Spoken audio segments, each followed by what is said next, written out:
Bismillahirrahmanirrahim. Assalamualaikum warahmatullahi wabarakatuh. Alhamdulillahirabbil alamin. Arsala rasulahu bil huda wa dinil haq liyudhhirahu 'alad dini kullih wa kafa billahi syahidan.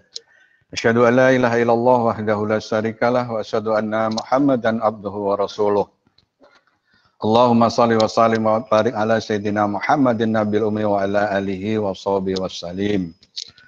Alhamdulillah, kita memanjatkan rasa syukur kita kehadirat Ilahi Robbi yang telah melimpahkan berbagai nikmat kepada kita sekalian, sehingga pada sore hari ini kita bisa bertemu di dalam rangka pengajian, yaitu Forum Pengajian Universitas Gadjah Mada, yang insya Allah akan bersama dengan Bapak Kiai Haji Ahmad Bahaudin Nur Salim, yang kita kenal dengan Gus Baha.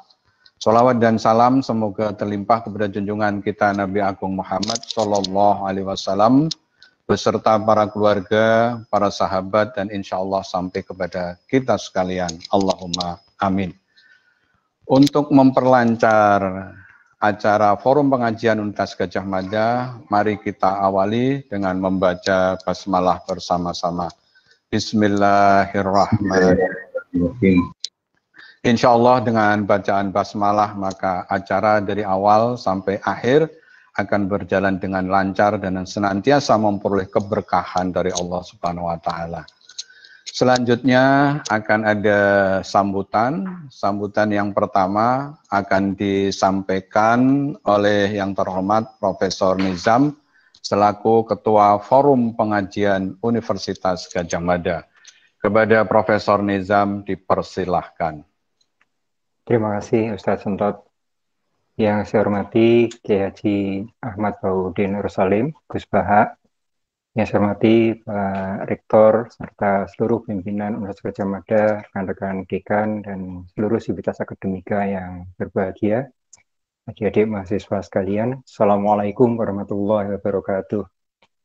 Innal hamdalillah nahmaduhu wa nasta'inuh asyhadu an la ilaha illallah wa asyhadu anna Muhammadan abduhu wa rasuluh. Allahumma sholli wa sallim wa barik ala Muhammad wa ala alihi wa sahbihi ajmain. Amma ba'du. Sore hari ini alhamdulillah kita semua bisa bersilaturahmi meskipun lewat layar HP, layar komputer, dalam keadaan sehat walafiat, semua dalam lindungan Allah SWT. Satu kebahagiaan yang kita alami di sore hari ini, kita bisa bersilaturahmi dengan Gus Baha untuk mendengarkan tausiah-tausiah beliau di tengah akhir Ramadan ini. Insya Allah kita semua dalam menjalani ibadah Ramadan ini mudah-mudahan selalu mendapatkan ridho, berkah, hidayah, inayah dari Allah SWT dan mendapatkan maghfirahnya. Kami atas nama pengurus Forum Pengajian Gadjah Mada menyampaikan terima kasih jazakumullah khairan untuk Gus Baha yang telah berkenan untuk berbagi ilmu di sore hari ini. Saya tidak berpanjang kata karena kita sangat mengharapkan nanti mendapatkan tausiah dari Gus Baha, dan pada seluruh peserta pengajian juga TV NU, saya ucapkan terima kasih atas kehadiran kita baik secara fisik maupun kehadiran hati kita di sore hari ini. Mudah-mudahan kita semua selalu dalam lindungan Allah dan kita semua bisa melewati pandemi COVID-19 ini dengan baik dan diberikan kemudahan. Terima kasih. Wassalamualaikum warahmatullahi wabarakatuh. Waalaikumsalam warahmatullahi wabarakatuh. Terima kasih Prof. Nizam atas sambutannya selaku Ketua Forum Universitas Gadjah Mada, Forum Pengajian Gadjah Mada. Selanjutnya akan disampaikan sambutan Rektor Universitas Gadjah Mada kepada yang terhormat Bapak Profesor Panut Mulyono, dipersilahkan. Matur nuwun Pak Ustadz Sentot. Assalamualaikum warahmatullahi wabarakatuh. Alhamdulillahirabbil alamin. Assalatu wassalamu ala asrofil anbiya wal mursalin sayyidina wa maulana Muhammadin wa ala alihi washabihi ajmain, amma ba'du. Yang saya hormati dan saya banggakan Gus Baha, yang saya hormati Prof. Nizam, Ustadz Sentot, dan adik-adik mahasiswa, seluruh peserta pengajian, Bapak Ibu Dekan, Bapak Ibu dosen, Bapak Ibu tendik yang saya muliakan. Pertama, marilah kita panjatkan puji syukur kehadirat Allah Subhanahu wa Ta'ala, karena dengan rahmat, taufik dan hidayahnya sore hari ini kita dapat bersilaturahmi dalam acara pengajian Universitas Gadjah Mada. Sholawat dan salam semoga tercurah kepada junjungan kita, Nabi besar Muhammad Sallallahu Alaihi Wasallam, keluarga beliau, sahabat-sahabat beliau, dan kepada kita semua.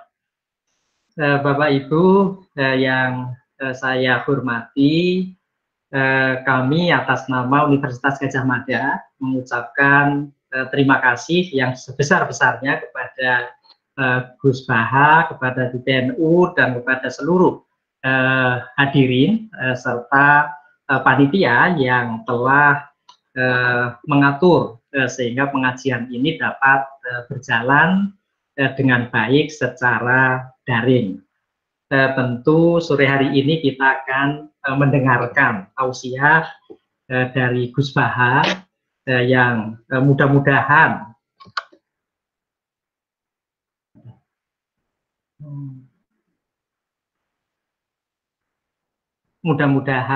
akan meningkatkan keilmuan kita, memperkuat keimanan kita, dan memberikan peningkatan terhadap ketakwaan kita. Ramadan tahun ini berbeda dengan Ramadan tahun yang lalu karena kita semua berada pada suasana pandemi COVID, sehingga warga bangsa bekerja dan beribadah di rumah. Tidak terkecuali adalah kita menjalankan Ramadan tahun ini dengan beribadah dan juga melakukan aktivitas dari rumah masing-masing. Mudah-mudahan pandemi COVID ini segera berlalu dan kita dapat segera menjalani kehidupan seperti sedia kala. Terima kasih. Amin. Amin. Terima kasih sekali lagi, mudah-mudahan sore ini kita dapat mendapat pencerahan dari Gus Baha untuk peningkatan ilmu kita, peningkatan ketakwaan kita, dan juga peningkatan semangat kita untuk terus mengabdi kepada nusa dan bangsa dengan ridho Allah Subhanahu wa Ta'ala. Hilaf dan salahnya mohon maaf. Billahi taufiq wal hidayah. Assalamualaikum warahmatullahi wabarakatuh. Waalaikumsalam warahmatullahi wabarakatuh. Terima kasih Prof. Panut Mulyono. Doa kita bersama agar kemudian pandemi ini segera berakhir. Sebelum waktu kami sampaikan kepada Gus Baha pada kesempatan ini, kami mengucapkan terima kasih tentunya yang pertama kepada Kiai Haji Ahmad Bahauddin Nur Salim yang kita kenal dengan Gus Baha berserta keluarga besar pesantrennya yang berada di Rembang, kepada Forum Kemajian Universitas Gadjah Mada, kepada Ketua Kagama Rembang, Telkom Rembang, Telkom Yogyakarta, dan juga para kaum muslimin muslimat yang ikut di dalam kegiatan pengajian ini. Mohon maaf Gus Baha, ini ada tulisan dari panitia yang tertempel di backdrop, yaitu tanggung jawab intelektual dalam dakwah Islam. Saya masih ingat bahwa mengundang kiai itu berpahala, tapi ngatur kiai itu berdosa. Nah, oleh karena itu kami persilahkan kepada Gus Bahak, kira-kira tema yang diminta panitia adalah itu, atau mungkin apapun yang disampaikan oleh Gus Bahak, insya Allah akan menarik dan akan menjadi viral. Nah, kepada Gus Bahak dipersilahkan.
Itu pangkat maupun harta itu dihisab. Hingga akhirnya banyak ulama yang milih miskin. Dulu miskin itu pilihan karena takut hisab. Sekarang alhamdulillah takdir. Nah, tapi teori itu ketika Imam Syafi'i berguru sama Imam Malik setelah wisuda, mungkin kalau sekarang termasuk kumplot, kata gurunya kamu harus mengaji lagi sama namanya Muhammad bin Hasan As-Syaibani. Orangnya di Irak. Akhirnya singkat cerita Imam Syafi'i menempuh perjalanan dari Madinah ke Irak. Dulu pakai onta. Ketika ketemu Muhammad bin Hasan As-Syaibani, itu di ruang tamu beliau itu banyak emas lantaan, banyak uang, banyak, kalau mungkin kalau sekarang banyak dolar, banyak sekali harta yang diletakkan di kamar tamu. Jika Imam Syafi'i ini heran, ini ulama apa ini pedulian gitu, suka harta. Ya. Kata Muhammad bin Hasan As-Syaibani, atak jabu min hadzi. Kamu heran kalau saya kaya raya seperti ini. Ya Anda kan ulama, harta kan banyak hisapnya. Kata beliau, kalau kamu udah ikhlas harta ini dikuasai orang soleh, tak kasihkan orang fasik. Biar dipakai judi, dipakai main perempuan, dipakai hura-hura. Wah jangan, nanti lebih bahaya. Berarti orang soleh harus kaya, iya harus kaya. Sudah, berarti boleh kaya. Nah semenjak itu mulai ada satu terobosan manhaj, terobosan metode dalam mengelola ilmu sosial. Bahwa harta tahta wanita itu bisa digunakan kebatilan, juga bisa digunakan membela hak. Wanita kita tahu al-madrasatul ula, sekolah pertama adalah perempuan. Jika kalau kita punya istri solihah, punya istri afifah yang tidak terlintas berpikiran serong, maka betapa nyamannya keluarga kita. Hingga baiti jannati, rumah kita adalah surga kita. Kalau kita punya istri solihah, punya istri afifah. Jika perempuan ini luar biasa dalam proses pendidikan umat. Jika tidak ada orang alim, tidak ada orang pinter, tidak ada orang sukses, kecuali di belakangnya ada perempuan yang hebat. Tentu makna perempuan yang paling pokok adalah ibu. Kata Imam Syafi'i, al-madrasatul ula. Harta juga gitu. Kalau orang fasik, orang-orang dolim punya power, hartanya besar, maka dia bisa menggerakkan kedoliman secara masif. Begitu juga sebaliknya, kalau orang soleh yang punya harta besar, maka bisa menggerakkan kesolehan secara masif. Nah, di sini ini hebatnya Allah Subhanahu wa Ta'ala yang memandu kita dengan Al-Qur'anul Karim. Kita disuguhi cerita-cerita Nabi yang miskin, kayak Nabi Ayub, tapi juga disuguhi cerita-cerita Nabi yang bahkan hartanya banyak sekali, yaitu Nabi Sulaiman, Nabi Dawud. Beliau adalah seorang raja yang zaman dulu bahkan istrinya banyak, ya, karena memang zaman syariat dulu dibolehkan sampai istrinya berapa saja itu. Karena logika yang harus terbangun adalah jika kita menolong satu perempuan itu baik, maka menolong dua lebih baik, tiga lebih baik. Maka ketika seorang nabi itu pasti soleh, pasti baik, maka bisa saja secara logika dan kita benarkan dulu istrinya Nabi Dawud, Nabi Sulaiman itu baik. Tapi kenapa harus terkontrol sekarang, harus dibatasi misalnya? Logikanya juga bisa dibalik. Kalau punya istri satu aja terlantar, apalagi dua, apalagi tiga. Jadi itu terus semenjak itu ada metode. Ada metode untuk mengkontrol sosial. Jika dalam guyonan orang-orang Islam moderat sama Islam ekstrim, itu pernah terjadi perdebatan, yaitu ketika orang-orang yang sedang maksiat itu mau ya katakan saja mau dibom oleh ekstremis. Kebetulan ekstremisnya ini suka ilmu, tanya. Kalau orang-orang yang maksiat itu dibom itu gimana? Mereka kan ngotori buminya Allah dengan maksiat. Bersama yang Islam moderat dijawab, kalau mereka mati dalam keadaan maksiat, itu mereka di neraka apa di surga? Di neraka kata. Kata yang moderat, akana dzalika muradan nabi. Mereka muslim akhirnya mati masuk neraka itu apa yang diingini Nabi apa enggak? Ya enggak, Nabi inginnya umatnya masuk surga. Ya sudah, jangan dibom, biar tobat dulu baru mati katanya. Tapi biar mati biasa maksudnya. Sehingga ada metode-metode yang kita selalu akan pertanggungjawabkan di depan Allah Subhanahu wa Ta'ala. Caranya gimana? Para ilmuwan, kita yang nekuni fikih, misalnya kita sering dapat komplain ya. Terus banyak lelaki yang bejat, bahkan saking bejatnya istrinya disuruh ikut mengedarkan narkoba, ikut membantu maksiatnya, kemudian hak talak hanya pada milik suami. Ini solusinya gimana? Kalau dia harus tetap di bawah tangan suami, sementara dia tersiksa karena harus melayani kebejatan suaminya. Diminta mengedarkan narkoba, bahkan diminta untuk melakukan hal-hal yang buruk. Jika di Islam kemudian semenjak itu ada rumus mulai zaman Nabi, tolak memang hak lelaki, tapi seorang perempuan itu boleh mengajukan rafa kalau di Jawa, kalau di fikih disebut faskhun nikah. Jadi seorang hakim atau yang punya otoritas wilayah kekuasaan itu boleh memisahkan suami istri jika istrinya tidak kuat, apalagi menyangkut hal-hal yang buruk, yaitu dipaksa melakukan maksiat. Jika keliru kalau dikatakan Islam itu sangat memberi hak dominasi lelaki atas perempuan, itu keliru sekali, karena sebetulnya dalam mengurai ya atau mengakhiri pernikahan itu bisa suami menceraikan atau istrinya melakukan rafa dan hakim harus mengabulkan dalam kondisi yang sangat bahaya. Nah, tentu hal-hal seperti ini akan menjadi kebanggaan ilmu sosial karena ada solusinya ketika dalam keadaan macet keluarga. Begitu juga ada kebanggaan intelektual, yaitu tanggung jawab kita sebagai intelektual muslim. Misalnya menyangkut kepastian nasab. Kenapa dalam Islam nikah begitu sakral? Dan kalau seorang suami menceraikan istrinya, supaya istri ini halal dinikahi orang lain harus ada iddah.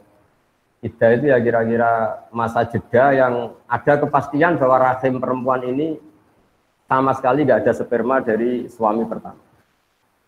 Karena kita tidak bisa membayangkan misalnya Ahad atau Minggu masih hubungan suami istri, Senin diceraikan, kemudian Selasa nikah lagi, terus ada hubungan suami istri lagi, kita tidak bisa membayangkan lalu nanti ini anaknya siapa.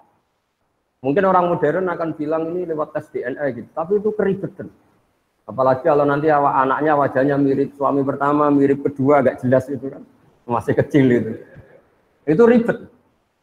Tapi dengan teori iddah, teori tarabbusul mar'ah, kalau istilahnya Quran ya tarabbasna itu, maka kegamangan seperti ini hilang karena seorang istri yang terceraikan atau ditinggal mati suaminya, baik cerai talak maupun cerai meninggal, Itu untuk menikah lagi ada aturannya. Di antara adalah baro'atur rahmiyah, dipastikan rahimnya itu bersih dari zaut awal atau suami pertama.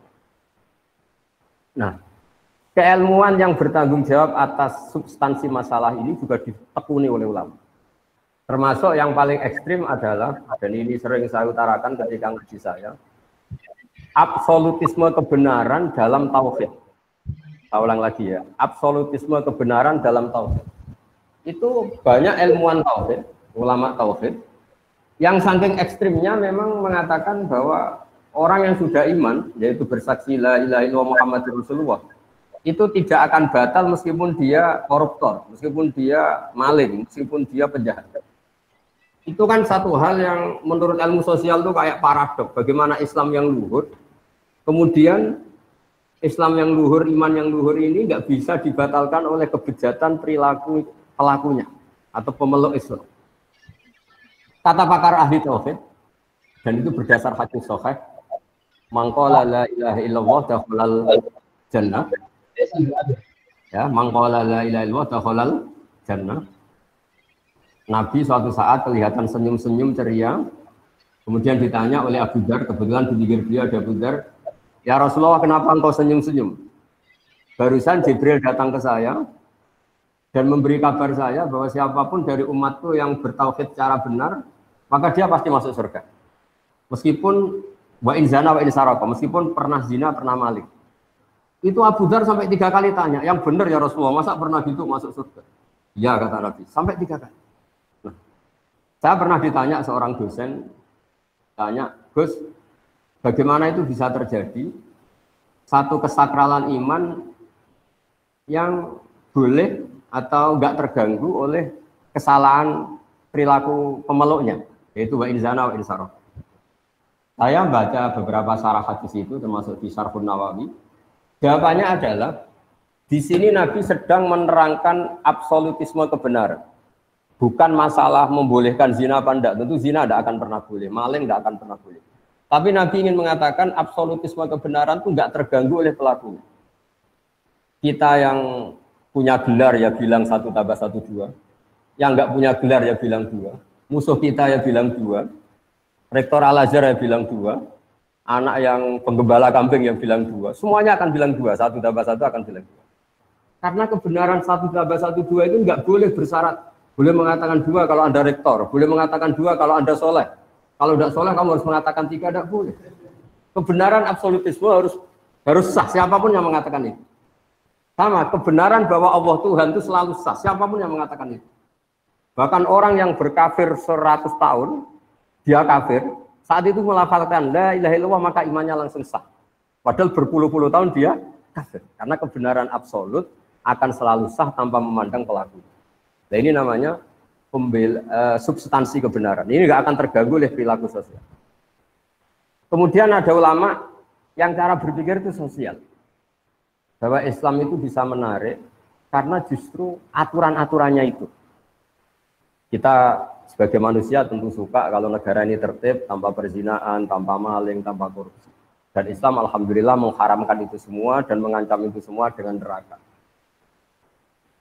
Sehingga karena sisi sosial ini begitu, maka kita alhamdulillah sebagai muslim, hal-hal yang buruk diharamkan, dan di antara ciri Nabi adalah mengharamkan yang haram. Jika kita selalu akan mengharamkan perzinaan, mengharamkan judi, mengharamkan dugem dan sebagainya. Tapi pertanyaannya adalah, selalu ada kebenaran absolut, yaitu iman. Boleh enggak kebenaran absolut terganggu oleh kesalahan sosial? Itu tadi. Kalau kebenaran absolut, ya sudah nggak boleh diganggu oleh apapun, termasuk tadi. Kita mengatakan 1 tambah 1 2. Orang baik yang bilang 2, orang buruk yang bilang 2, setengah baik, setengah buruk yang akan bilang 2. Karena kebenaran absolut adalah kebenaran yang tidak boleh terganggu oleh apapun. Nah, di sini kenapa Nabi mengatakan wa in zana wa in saraka. Tapi di balik yang sama, dengan porsi yang sama, Nabi pernah mengancam la yazni zani hina yazni wa huwa mu'min, wa la yasriqu sariq hina yasriq wa huwa mu'min. Tidak pernah berzina seseorang, kemudian dia saat itu berstatus mukmin. Dan tidak pernah maling seseorang, kemudian saat itu dia berstatus mukmin. Lalu bagaimana dengan 2 hadis ini yang sama-sama sahih? Oleh ulama dijawab, ketika seseorang zina atau maling, itu pasti terinspirasi oleh kenakalannya, oleh nafsunya. Nggak ada sangkut paut dengan imannya. Karena yang namanya iman pasti mengajarkan kebenaran. Nah, di sini kemudian ada kelompok besar dalam madhab Islam, ada ahli sunnah wal jamaah yang berkeyakinan Islam, iman adalah satu keyakinan absolut, sehingga kalau orang salah, dia tetap salah saja, tapi tidak sampai menjadi kafir. Ada kelompok Khawarij yang mengatakan setiap kesalahan besar menjadikan seseorang kafir. Kita sekarang bikin analogi. Kalau seseorang sudah sah menjadi warga Indonesia, dia berKTP Indonesia, tidak pernah mengeluarkan diri dari warga Indonesia, kemudian dia jadi koruptor, tentu kita sepakat dia warga Indonesia. Soal kita hukum, kita beri sanksi, itu karena kesalahannya, tapi dia tetap warga Indonesia. Karena dia warga Indonesia adalah status, sementara kesalahan dia adalah kesalahan sebagai manusia. Sehingga madhab Ahlussunnah adalah seseorang yang melakukan dosa besar tetap mukmin, tapi nanti tetap disiksa di neraka, entah berapa lamanya. Saya juga belum mengkonfirmasi sama malaikat Malik ini, penjaga nerakanya ini. Tapi yang jelas ada pelatihan di sini. Nah, pelatihan ini juga menguntungkan kita. Menguntungkannya gini, di Quran ada ayat Qul ja'al haqqu wa ma yubdi'ul batil wa ma yu'id. Kalau yang lebih terkenal tentu ja'al haqqu wa zaqal batil innal batila kana zahuqa. Kalau kita berpikir absolutisme, berpikir kebenaran mutlak, maka kemusyrikan, kekafiran, kesalahan itu hal yang enggak ada. Kalau istilahnya Quran, kaburat kalimatan takhruju min afwahihim iyaquluna illa kadziba. Misalnya ini saya pegang jam tangan, mungkin ini dari aluminium atau besi, terus saya mengatakan begini, jam tangan saya ini dari kayu. Maka kalimat ini tidak menjadi kalimat opini, tapi menjadi satu kesalahan. Karena itu kalimat yang salah. Nah, jika kalau Tuhan itu hanya Allah, maka hakikat yang ada ya Tuhan itu hanya Allah, bukan yang lain. Sehingga apapun banyaknya orang musyrik itu dianggap enggak ada. Wa ma yubdi'ul batil wa ma yu'id. Sesuatu yang batal, yang enggak benar itu pasti enggak ada. Karena tadi fakta bahwa jam ini dari kayu adalah enggak ada. Meskipun yang mengatakan ada, mungkin yang mengatakan itu karena salah ucap atau kebodohan atau keyakinan yang keliru, tapi hakikat ini tidak. Jadi di sini hebatnya Islam. Islam pertama datang termasuk wa 'allama Adamal asma. Pertama Nabi Adam diajari adalah menamai sesuatu sesuai proporsinya, sesuai statusnya. Jadi andaikan dari dulu orang kafir Quraisy mengatakan, wah ini pahatan batu dari Magelang gitu, atau ini batu dari Ponorogo, jenis batunya ini, pemahatnya ini, harganya ini. Mungkin mereka hanya bilang ini batu yang dipahat. Tapi gara-gara ini diberi gelar, diberi penamaan manat, pemberi, Al-Uzza, ini satu hal yang agung, satu hal yang besar, Hubal. Sehingga terus orang itu gampang, wow kalau saya melecehkan ini pasti saya kualat. Tapi hakikatnya ini tetap batu. Nah, jika apakah ada Tuhan selain Allah? Ya jawabannya tidak ada, karena selalu Tuhan hanya Allah Subhanahu wa Ta'ala. Tapi apakah ada orang yang menuhankan selain Allah? Hanya. Ini dibedakan antara hak selalu satu. Ya hak selalu satu dan kebatilan selalu enggak ada. Tapi yang mengatakan ada, yang meyakini ada, tapi kebatilan sendiri. Ini banyak juga ulama yang spesial membela ja'al haqqu wa zahaqal batil. Seperti saya mengatakan baju saya ini putih. Ya sudah putih. Kok banyak satu dunia mengatakan baju saya hitam, itu tidak punya pengaruh. Baju saya menjadi hitam tentu putih. Karena kebenaran absolut akan ada punya eksistensi. Disebut ja'al haqqu wa zahaqal batil. Yang batil pasti nggak ada. Memang itu tidak faktual. Kemudian ilmu sosial atau ilmu yang didiktekan karena satu hal tertentu ini punya pengaruh. Yaitu misalnya sesuatu ini putih. Gara-gara mata kita rabun mengatakan itu hitam. Atau sesuatu itu hitam karena kita punya penyakit tertentu di mata kelihatan biru. Nah, di sini kalau ulama mengatakan mulai ada hijab. Sebetulnya manusia tahu bahwa Tuhan hakiki adalah harusnya Tuhan yang awal. Karena nggak mungkin langit bumi ini diciptakan sesuatu yang lebih terbelakang dari langit bumi. Sehingga Allah mensifati dirinya al-awwal. Namanya pencipta harus wujud lebih dulu, al-awwal. Karena langit bumi ini adalah wujud, punya eksistensi, maka penciptanya harus lebih punya eksistensi. Kalau dalam bahasa pesantren disebut wajibul wujud. Kalau yang diciptakan saja ada, maka yang menciptakan pasti ada. Jika alam raya ini tidak dimulai dari nihilisme, ketiadaan, tapi dimulai dari yang ada. Yang ada ini oleh kita, zaman kita kecil ngaji, ujian wujud idam bapak. Karena eksistensi pertama seorang pencipta adalah harus wujud, harus punya eksistensi. Ini juga ada yang menekuni sendiri, namanya ilmuwan tauhid. Menekuni satu kebenaran absolut yang tidak boleh terdikte oleh ilmu-ilmu sosial. Tapi pertanyaannya adalah, apapun absolutismenya kebenaran ini, manusia itu punya sisi keterbatasan. Apapun putihnya baju ini, kita harus melatih orang yang mengatakan supaya dalam keadaan matanya normal, kondisinya normal. Karena nggak ada artinya ini secara objektif putih, kemudian yang melihat tidak normal karena matanya normal.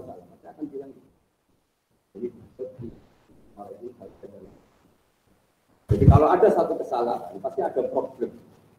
Nah hakikat dari alam raya ini, sudah al-haqqu wa ma yubdi'ul batilu wa ma yu'id. Sekali hak itu datang, maka satu kesalahan ini pasti ada.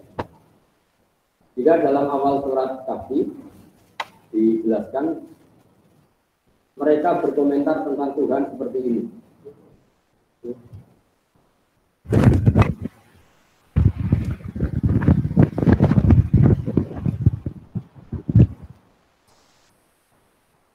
Ya, saya teruskan. Jadi para intelektual ya atau para ilmuwan penjaga kebenaran yang absolut itu adalah cara berpikir bahwa eksistensi kebenaran absolut itu tidak boleh terganggu oleh status sosial. Sehingga seperti yang saya analogikan tadi, orang akan bilang 1 tambah 1 itu pasti 2. Itu tidak dosen, tidak rektor, tidak orang fasik, tidak orang soleh, tidak koruptor, tidak KPK. Karena untuk mengatakan kebenaran yang absolut tidak butuh kesalehan. Siapa saja sah. Di sini hebatnya Rasulullah mengatakan orang kafir 20 tahun atau 100 tahun sekali dia bersyahadat maka Islamnya langsung sah. Tanpa harus dia mensucikan diri dulu, ini itu enggak. Karena ini kebenaran yang absolut. Sehingga keyakinan mainstream ulama seluruh dunia, kalau ada orang muslim melakukan dosa besar maka dia tetap muslim dan dosanya tetap dosa. Tidak boleh orang menjadi kafir hanya karena melakukan kesalahan. Sama, kita selalu warga Indonesia karena berKTP Indonesia, berstatus Indonesia, meskipun kita koruptor, tetap kita warga Indonesia. Nah, mulai benar-benar keluar warga Indonesia kalau kita merubah jati diri kita, KTP kita, paspor kita. Sama, kita menjadi kafir kalau sudah merubah Tuhan kita. Dari Tuhan Allah menjadi Tuhan apa, itu benar-benar menjadi kafir. Tapi selagi kita cara bertauhid adalah la ilaha illallah Muhammadur Rasulullah, maka imannya sah. Nah, kemudian yang kedua menyangkut sosial. Tapi dalam mengawal keimanan ini, nggak semudah itu tadi. Kita tidak mudah melatih orang mengatakan baju ini putih, tanpa dia punya perangkat, matanya sehat, kondisinya cerah. Karena untuk mengatakan putih itu butuh kesaksian bahwa itu putih. Dan bisa mengatakan itu putih kalau matanya normal tanpa ada penyakit. Nah, di sini ini terus ada gerakan ulama melawan hijab. Makanya di juz amma itu, di awal-awal kita ngaji juz amma yang masih juz 30 itu, kalau mengistilahkan orang-orang kafir, kalla innahum ar-rabbihim yauma idzil lamahjubun. Orang kafir itu siapa? Adalah orang yang cara melihat Tuhannya itu ada hijab, ada pembatas. Jika sesuatu yang putih karena dia ada sekat, akan dikatakan tidak putih. Nah, Islam itu agama yang mengajarkan baini wa baina Allah nggak boleh ada hijab. Jika kita diajarkan sholat, diajarkan munajat, diajarkan wiridan, supaya nggak ada sekat bainana wa baina Allah antara kita dan Allah. Diharapkan kalau nggak ada sekat, itu kemudian ada kebenaran hakiki yang kita kenali. Barokahnya mengenali kebenaran hakiki ini, iman kita menjadi mantap.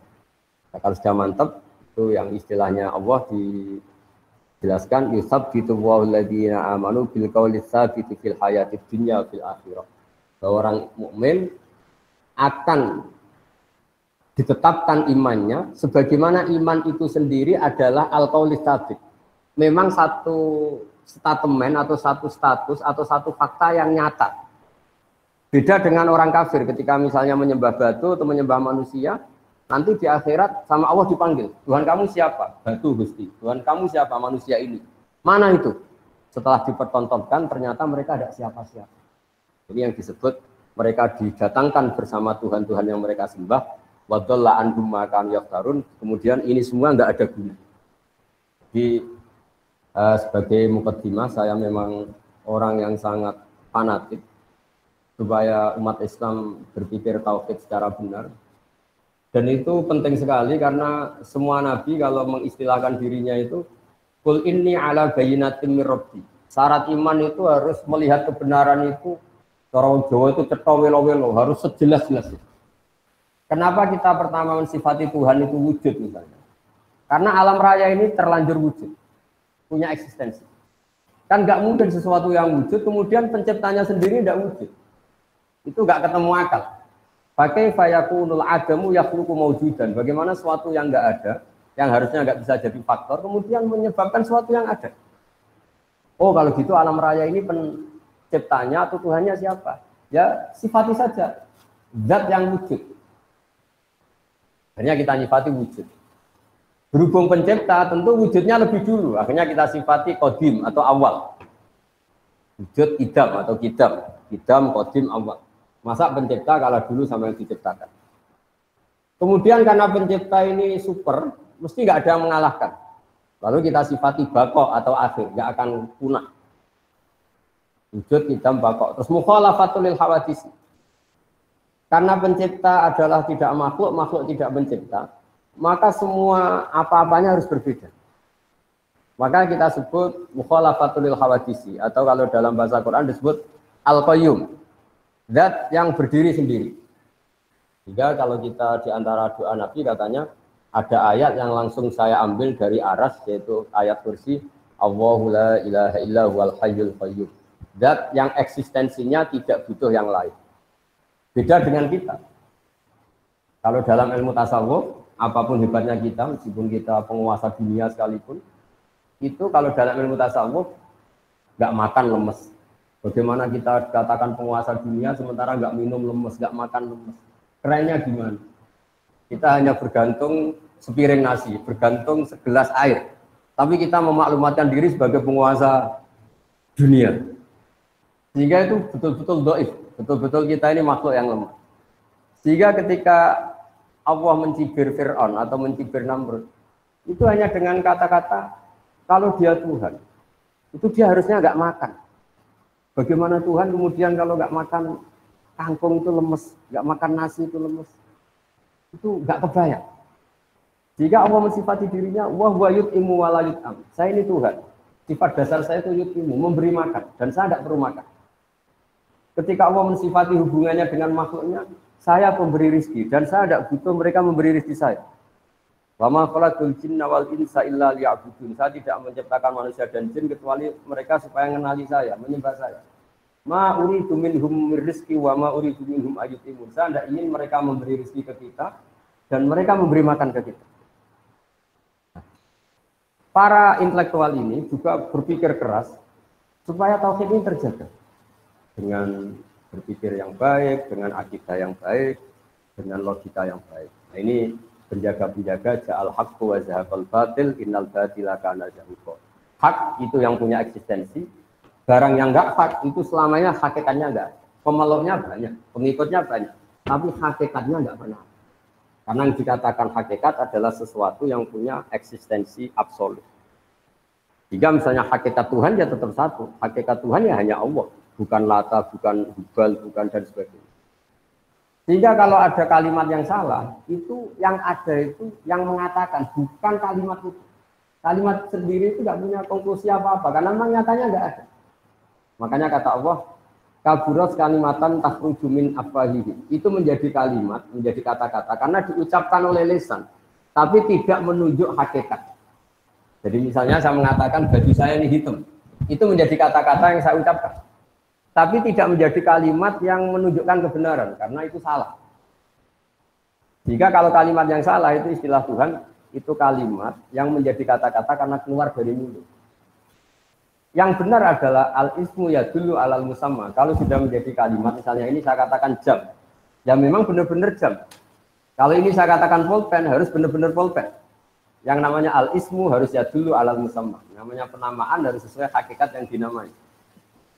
Hingga ini pentingnya. Kenapa Nabi Adam pertama diajari nama? Wa 'allama Adam al-asma. Karena nanti kesalahan dunia adalah kesalahan memberi nama. Sehingga banyak orang kafir Quraisy menyembah Hubal, Lata, Uzza karena memberi nama ini. Wah ini penguasa, ini pemberi. Nah, sehingga semua nabi mengatakan pada kaumnya, in hiya illa asma'un sammaitumuha antum wa abaukum ma anzalallahu biha min sultan. Itu gara-gara Anda salah memberi nama, sehingga kemudian Anda meniwa-niwakan seperti itu. Coba kalau dari dulu batu-batu itu dikatakan batu yang dipahat, batu yang dipecah, batu yang diukir. Tentu ini nggak sakral. Tapi gara-gara ini dikatakan ini Tuhan. Kalau kamu tidak memberi sesaji maka kamu akan kena gini. Terus kayak dia mana gitu. Ya ini penting saya utarakan supaya tanggung jawab intelektual kita dalam dakwah Islam. Pertama adalah kebenaran tauhid, kebenaran absolut. Iqra' bismi rabbikal ladzi khalaq, khalaqal insana min 'alaq. Terus terakhir ini saya masih punya waktu mungkin 10 menit untuk mengawal kebenaran absolut itu juga dibutuhkan ilmu yang namanya tasawuf. Ilmu tasawuf itu ilmu yang seseorang itu disuruh berpikir objektif. Misalnya begini, saya ini semua seluruh di Indonesia, seluruh dunia akan biasa mengatakan baju saya ini putih. Akan mengatakan misalnya bolpen saya ini biru. Dan itu kita biasa mengatakan itu tanpa nunggu digaji. Saya tidak perlu seperti ini. Saya akan mengatakan ini putih kalau saya dibayar 1 juta. Biasa kita ikhlas mengatakan baju ini putih tanpa ada yang bayar 1 juta. Nah, kalau kita biasa ikhlas mengatakan baju itu putih tanpa harus dibayar 1 juta, kenapa kita mengatakan Allah Tuhan harus dibayar dengan surga? Nah ini terus orang-orang tasawuf bikin punya gugatannya sendiri. Kita terbiasa mengatakan hakikat ini tanpa presentasi ingin digaji. Kita biasa mengatakan kalau baju saya ini putih, kalau air itu menyegarkan. Beratus-ratus kali, mungkin berpuluh-puluh tahun kita mengatakan kebenaran itu tanpa ingin digaji. Kita mengatakan matahari itu panas, tanpa ada yang gaji, dan kita ikhlas. Tapi kenapa ketika kita mengatakan Tuhan itu Allah dan Allah itu Tuhan, harus digaji dengan surga? Nah itu terus kemudian orang-orang tasawuf punya riwayatnya sendiri. Ketika Allah gojlok sama orang-orang soleh, masyhur itu hadis qudsi. Ada orang-orang soleh ditanya sama Allah, kamu menyembah saya karena apa? Ya karena saya ingin masuk surga ya Allah. Yang satu ditanya, kamu menyembah saya karena apa? Karena saya takut masuk neraka ya Allah. Kata Allah, laulam akhluk jannatan wala naron alam akun ahlan an uto'a. Saya ini Tuhan, berarti kalau saya tidak menciptakan surga, saya tidak menciptakan neraka, terus saya tidak layak ditaati. Nah, terus akhirnya, ya tetap harus ditaati ya sudah, berarti karena saya. Nah ini terus ke hakikat. Ya naif kita tadi, kalau kita mengatakan baju ini putih nggak digaji kita mau, kenapa untuk mengatakan Allah Tuhan harus nunggu digaji? Sehingga orang-orang tasawuf punya sekian cerita, misalnya Nabi Isa jalan-jalan ke satu daerah, situ ada orang yang sangat kurus, sangat karena nggak pernah tidur, kalau siang puasa ditanya, kenapa kamu ibadah sampai seperti itu? Karena kita ingin masuk surga. Terus jalan lagi, ketemu orang yang sejenis itu, ditanya, kenapa kamu sampai sekurus itu? Karena kita takut neraka. Terus ketemu kelompok ketiga, wajahnya happy, tidak terlalu kurus, konstruksi badannya yang normal semua. Kenapa kamu asik? Karena saya mencintai Tuhan yang punya semuanya. Akhirnya Nabi Isa bilang yang dua kelompok tadi, makhlukon rojautum wa makhlukon fiktum. Kamu yang kamu harap-harap hanya makhluk, yang kamu inginkan juga makhluk, yang kamu takuti juga makhluk. Yang benar ini takut yang punya makhluk itu semua, takut yang punya surga, yang punya. Nah, jadi lewat pengajian ini atau ngaji ini saya karena UGM tentu masyhur ya, terkenal sekali dengan kajian keilmuannya. Saya mohon dalam bertauhid itu harus sampai kul inni ala bayyinati mir rabbi, bahwa saya bertauhid itu harus benar-benar punya logika yang absolut, punya logika yang kuat, punya logika yang permanen. Di surat Al-Bayyinah juga diistilahkan lam yakunil ladzina kafaru min ahlil kitab wal musyrikin namun fakina hatta ta'tiyahumul bayyinah. Bainah itu siapa? Rasulun minallah yatlu suhufan mutahharah. Jadi dulu orang-orang kafir itu akan nyaman dengan kekafirannya, nggak pernah tercerabut dari cara berpikir kekafiran. Kita tahu kafir Quraisy itu penyembah berhala dan jumlahnya banyak, ada Lata, Uzza, Hubal, Manat. Itu mereka cara berpikir, ya Muhammad, kalau urusan kita banyak, problem kita banyak, Tuhannya harus banyak dong. Masa problem kita banyak, Tuhannya satu? Itu mereka nggak bisa nerima konsep Tuhan satu. Sampai mereka mencibir Nabi dengan mengatakan, aja'alal alihata ilaha wahida, inna adalah syai'un ujab. Masa Tuhan satu, problem kita banyak, kok Tuhannya satu? Itu pasti tidak cukup. Ya kalau problem banyak ya Tuhannya harus banyak. Terus Nabi dengan sabarnya memberi penjelasan, wahai para orang-orang kafir, kalau kamu jadi buruh punya majikan banyak, kemudian perintahnya beda-beda, itu kamu suka mana? Punya majikan satu yang baik sama majikan banyak perintahnya beda-beda. Ya suka satu ya Muhammad. Nah, Nabi menyatakan Tuhan kamu adalah majikan kamu. Kalau jumlahnya banyak yang bingung itu kamu. Terus akhirnya ya mat, Tuhan satu aja. Nah itu terus disebut dorobawahu masalah rojulan fihi syuraka'u mutasyabisuna wa rojulan salamal lirrojul. Allah memberi satu analogi, satu orang yang punya atasan banyak sama yang punya atasan satu. Tentu kita nyaman yang punya atasan satu. Dan Tuhan kamu itu atasan kamu. Maka ya sebaiknya satu saja supaya Anda tidak bingung. Yaitu hatta ta'tiyahumul bayyinah. Jadi saya mohon semua Civitas Akademika UGM juga semua yang suka ngaji bahwa bertauhid itu harus sampai kul inni ala bayyinatin mir rabbi. Bahwa kebenaran harus benar-benar logis, absolut dan tidak boleh tergoyah oleh apapun. Saya kira demikian, mohon maaf. Assalamualaikum warahmatullahi wabarakatuh. Waalaikumsalam warahmatullahi wabarakatuh. Terima kasih pada Gus Baha yang telah memberikan satu pencerahan pada kita berkaitan dengan satu landasan yang paling utama, yaitu masalah tauhid ini. Ustadz, ini ada yang bertanya terkait dengan judul yang disampaikan, yaitu tanggung jawab intelektual. Tentu di sini adalah intelektual Muslim dalam dakwah Islam, yaitu berkaitan dengan kira-kira sejauh mana sih kita ini kemudian memiliki peran dakwah. Karena kalau kita lihat ini Gus Baha ini kan gimana ya, orang yang kemudian begitu rileksnya, begitu enaknya tatkala kemudian menjawab gitu loh.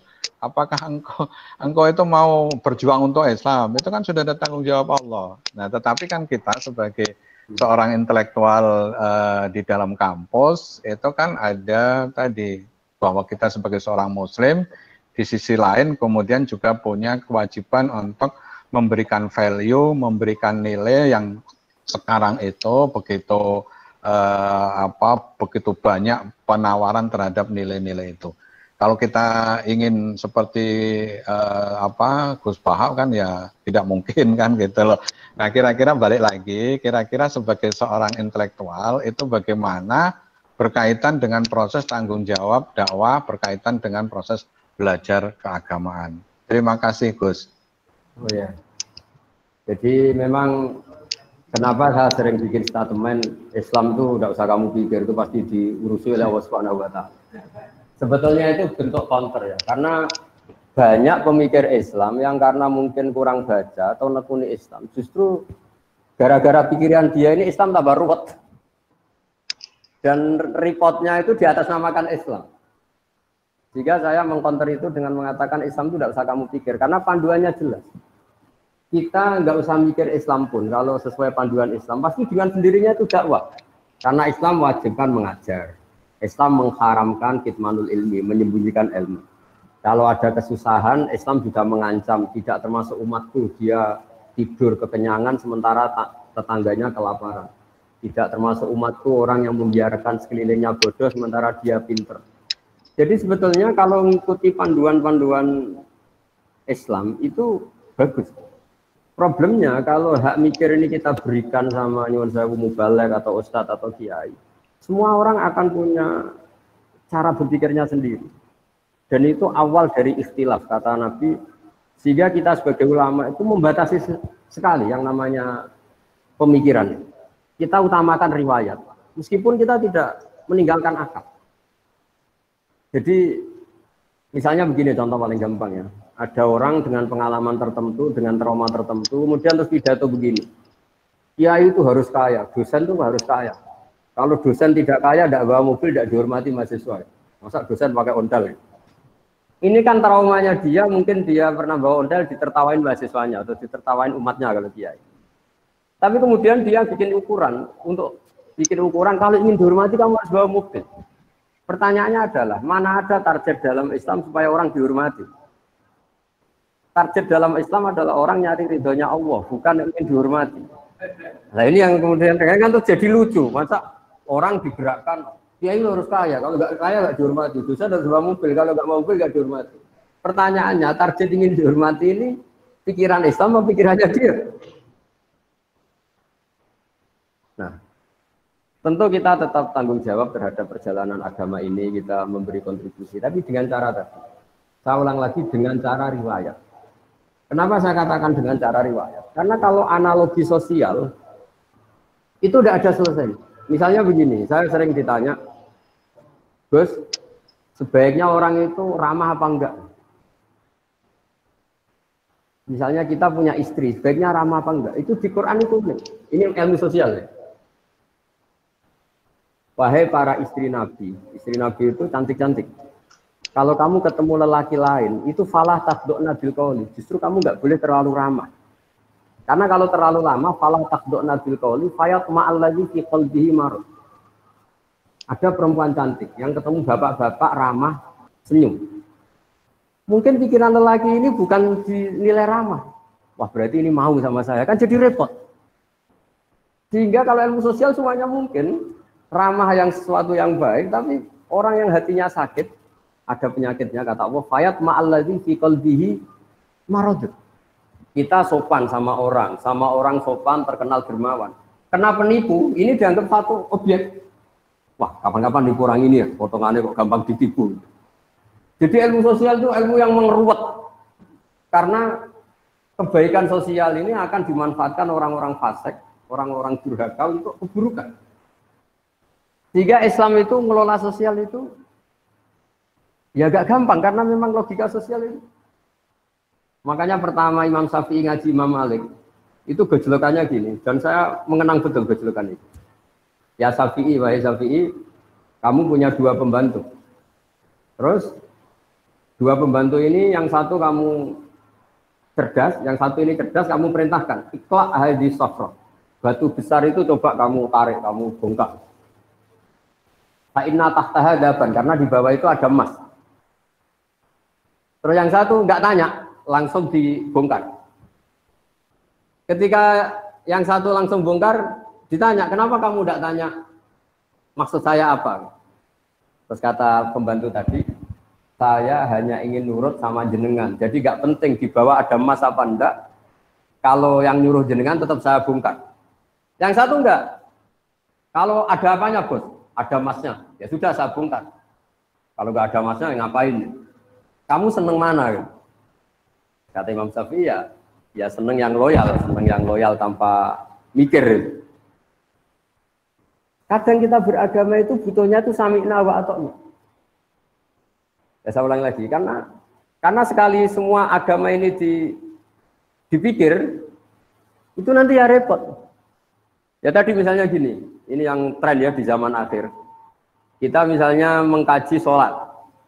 Mengkaji sholat itu ada yang fungsinya rukuk begini, fungsinya sujud begini, ini peregangan, ini pernafasan.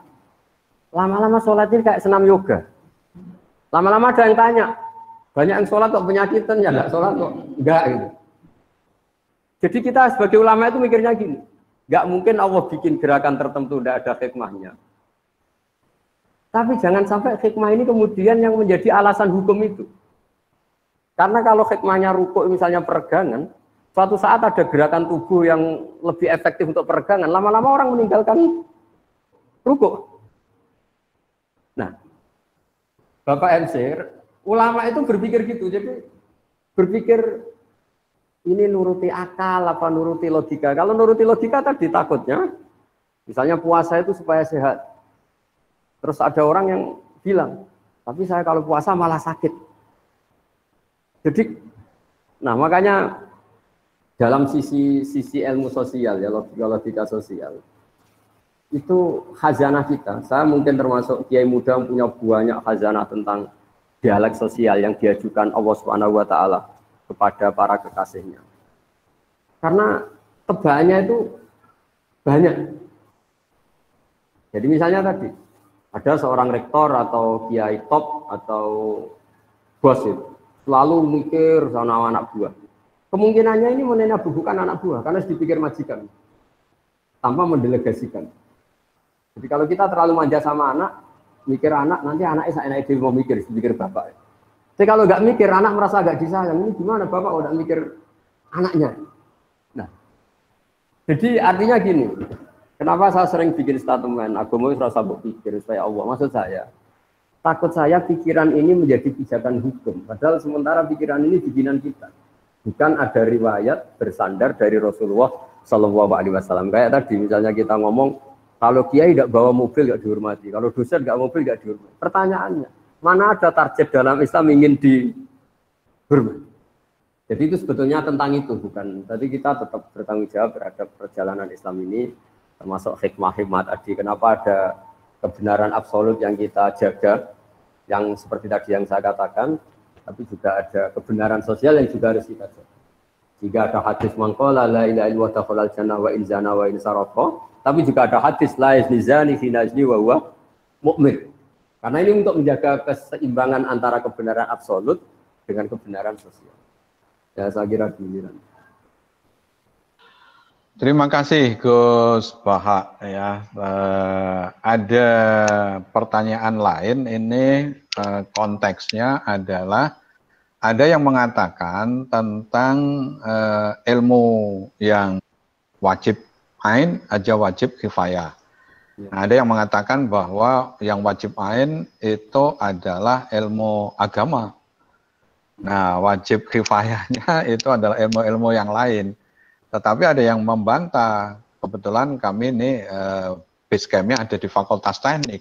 Bukankah orang tua itu mengirim belajar ke Fakultas Teknik? Atau sebaliknya, kami dari Fakultas Psikologi bahwa wajibnya itu psikologi.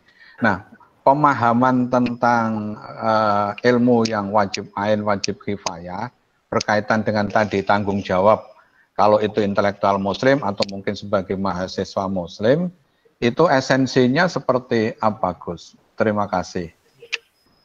Saya kira demikian. Jadi kita yang nekuni Al-Quran ya, saya akan nekuni tafsir ya. Sebetulnya dikotomi itu memang nggak pernah ada ya. Misalnya kita yang nekuni ilmu astronomi ya, atau falak ya. Kan lalu misalnya ilmu astronomi dianggap itu ilmu umum. Ilmu geologi juga dianggap ilmu umum. Padahal kita yang nekuni tafsir itu ya biasa bicarakan misalnya waladzi ja'ala syamsa diya awal qamara nuran wa qaddarahu manazila li ta'lamu 'adada sinin awal hisab. Bahwa Allah yang menciptakan sedemikian rupa bahwa al-qamar rembulan punya sekian manazil, yang dengan manazil itu li ta'lamu 'adada sinin awal hisab. Kamu tahu hitungan waktu. Artinya kalau yang dikatakan Quran pasti itu namanya ilmu agama dong. Tapi disiplin ini kemudian dikatakan ilmu umum. Misalnya menyangkut biologi. Dari awal Allah mengatakan wa fil ardi qita'un mutajawirat, bahwa konstruksi bumi ini lempengan-lempengan, karena kita itu zamannya qit'ah. Bumi ini lempengan-lempengan yang saling berdampingan. Jadi dari awal kalau dalam bahasa Arab bumi diciptakan Allah tidak basitoh, tidak satu elemen. Tapi qita'un mutajawirat, satu lempengan-lempengan yang dipasang. Makanya potensi gempanya tinggi. Nah, kemudian setelah ilmu agama itu identik dengan caranya sholat, caranya haji, dan ilmu umum itu yang menekuni alam. Kemudian mulai itu ada dikotomi bahwa ilmu umum itu ada agama ada ilmu umum. Sebenarnya kita yang nekuni tafsir, nekuni Quran itu nggak ada. Ya tapi ini ya sudah memang. Sosial juga sama. Misalnya negara mewajibkan memikir rakyatnya misalnya. Di kita, kaidah fikih kita juga tasarruful imam ala ra'iyah manutun bil maslahah, bahwa hubungannya imam presiden dengan rakyat adalah hubungan kemaslahatan. Dan kita juga punya aturan-aturan kalau presiden atau waliul amri memerintahkan sesuatu yang tidak maksiat, kita wajib loyal. Nah, tapi kemudian tadi, entah gimana asal-usulnya, ilmu agama ini dianggap yang fardu ain itu ilmu agama, tapi ilmu agama yang mana? Sebetulnya karena ilmu agama itu banyak. Mengetahui halal haram itu ya fardu ain. Terus ngerti najis dan sebagainya juga fardu ain. Tapi sebetulnya di antara aturan agama adalah mengerti bahaya yang dan tidak bahaya. Di situ juga ada misalnya sistem alam ini kalau digerogoti itu akan terjadi gini-gini likuifaksi. Itu ya dibicarakan misalnya amin teman fisama ayak sifabikumul ardo faida ya tamur. Kamu hati-hati di bumi, potensi bumi itu bisa tamur, bisa melumer, bisa likuifaksi. Terus kata Allah, kamu di bumi juga jangan merasa aman, sahaja benda di langit setiap saat itu bisa jatuh. Ayur sila alikum hasiban, misalnya meteor setiap saat juga bisa jatuh. Nah, Quran itu membicarakan semuanya, mulai ilmu agama, tapi lama-lama ini dikatakan ilmu umum. Nah, kenapa ulama tidak berontak? Ini saya beri bocorannya. Karena ilmu umum ini, ilmu-ilmu yang dikatakan umum ini, misalnya di teknik atau di biologi atau di astronomi, ini ilmuwan-ilmuwan itu mengalami perkembangan. Kalau sampai ini di atas namakan agama, kemudian ternyata teorinya itu direvisi, ini agama yang disalahkan. Jika daripada gitu ya biarin saja dikatakan ilmu umum, supaya nanti kalau ada penelitian ini, salah benarnya bukan dikaitkan dengan agama, tapi dengan penelitinya. Tapi jangan pernah kamu katakan bahwa agama tidak mengatur ilmu astronomi. Buktinya, kiai-kiai itu tahu falak sampai 10 tahun ke depan itu bisa digarap gerhana itu tanggal berapa, jam berapa, lama gerhana berapa. Itu di kalender-kalender pesantren itu detail dan semuanya benar. Itu kan ilmu umum. Tapi kenapa tidak kita katakan itu ilmunya Islam? Takutnya kita ini manusia. Pas garap salah dikatakan Islam, ternyata malam Senin tidak gerhana, gerhananya malam Selasa. Nanti Islamnya yang salah. Itu bocorannya. Ini kalau nggak sama UGM tidak tak kasih bocorannya. Jadi sebetulnya beberapa ilmu ini milik Islam juga, tapi ketika diklaim milik mereka ya sudahlah. Jadi kalau ada kesalahan agamanya yang nggak kena itu. Karena apapun benarnya Islam dibawa oleh manusia. Kalau zaman Nabi pasti benar, maksudnya kita nggak Nabi. Sehingga semenjak itu ulama mengatakan jangan pernah membenarkan satu teori atau menyalahkan atas nama Islam. Takutnya yang salah itu kamu, tapi kamu atas namakan Islam. Ya saya kira demikian. Oke, ada pertanyaan terakhir ini, Ustadz, karena nampaknya Gus Bahak juga harus ada kegiatan yang lain.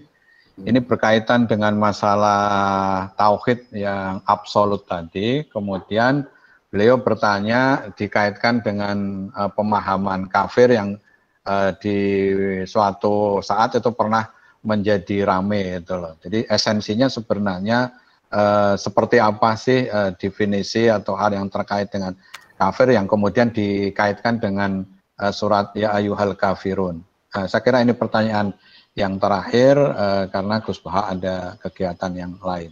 Terima kasih Gus. Ya, saya pikir itu harus dianalisis dengan kepala dingin, dengan analisis keilmuan. Bahwa pengkelompokan itu nggak bisa dihindari, karena itu fakta sosial. Tapi setelah dikelompokkan, tentu kita sebagai muslim yang baik, tetap mengajak pihak yang lain, mengajak siapa saja untuk lebih baik, lebih benar. Jadi misalnya istilah kafir, istilah munafik, istilah apa saja, memang mau tidak mau, memang kita mau tidak mau harus mengelompokkan sesuai pilihan-pilihan orang-orang itu. Tapi itu normal saja secara keilmuan. Tapi Islam selalu waqulu linnasi husna, kepada siapa saja kamu harus berkata-kata yang baik, bermuamalah secara baik. Sehingga misalnya Islam membolehkan perang, itu nunggu udina lil ladzina yuqatalun. Kalau kamu diperangi baru boleh perang. Wa akhrijuhum min haitsu akhrajukum, kalau kamu diusir baru boleh usir. Jadi kalau penstatusan yang seperti itu, ibarat ginilah, kita punya mahasiswa yang nakal ya, yang sering bolos. Ya kita sebut wahai mahasiswa yang bolos. Tapi memang kata bolos itu harus disematkan karena dia sedang berstatus seperti itu. Tapi atas nama kita sebagai orang tua ingin dia lebih baik.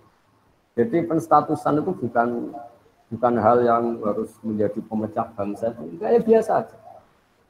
Bahkan kalau kata-kata ahli tafsir mengatakan Allah saking sayangnya sama hambanya, sing kafir wis jadi diceluk dikandani. Jadi itu artinya kan Allah masih memanggil-manggil itu. Jadi sing kafir wis dipanggil-panggil untuk kembali saking baiknya Allah. Sehingga ya jadi makanya apa ya, pengkelompokan itu kan ya sudah normal saja. Artinya memang pilihan mereka beda ya, penamaannya juga beda, statusnya beda. Tapi itu tidak perlu menjadi alat konflik. Kita niru Piagam Madinah, niru Sulhul Hudaybiyah bahwa dakwah ya bil hikmati wal mau'izatil hasanah. Karena la ikraha fiddin, agama ini tidak perlu dipaksakan, tetap bayana rusdu minal ghoi, yang benar pasti ya sudah kelihatan benar, yang salah kelihatan salah. Saya kira demikian, mohon maaf kita semua. Assalamualaikum warahmatullahi wabarakatuh.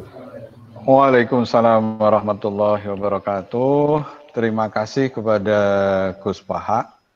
Pada kesempatan ini sekali lagi kami dari Universitas Gadjah Mada, khususnya Forum Pengajian Gadjah Mada, mengucapkan terima kasih kepada Gus Baha beserta keluarga besar Pesantren Tahfidzul Quran LP3IA Rembang, dan juga mungkin yang hadir ada di situ. Sekali lagi Ketua Kagama Rembang, Telkom Rembang, Telkom Jogja, dan juga seluruh yang ikut kegiatan ini.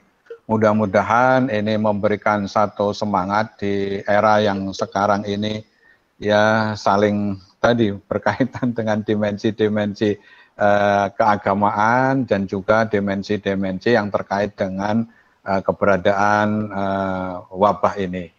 Mungkin dimohon Gus Baha untuk bisa menutup dengan doa agar kemudian keberkahan senantiasa berada, termasuk berada kita-kita semua, termasuk juga bagaimana UGM mampu memberikan pencerahan dari UGM untuk Indonesia, dari UGM untuk dunia.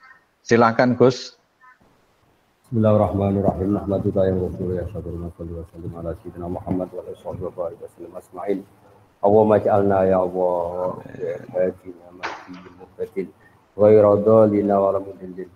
Ya Allah, jadikan kita semua orang yang hadina muhtadin, memberi petunjuk pada yang lain dan kita sendiri dapat petunjuk. Ghairu dhalina wa mudillin, tidak orang yang menyesatkan dan kemudian menyesatkan orang lain.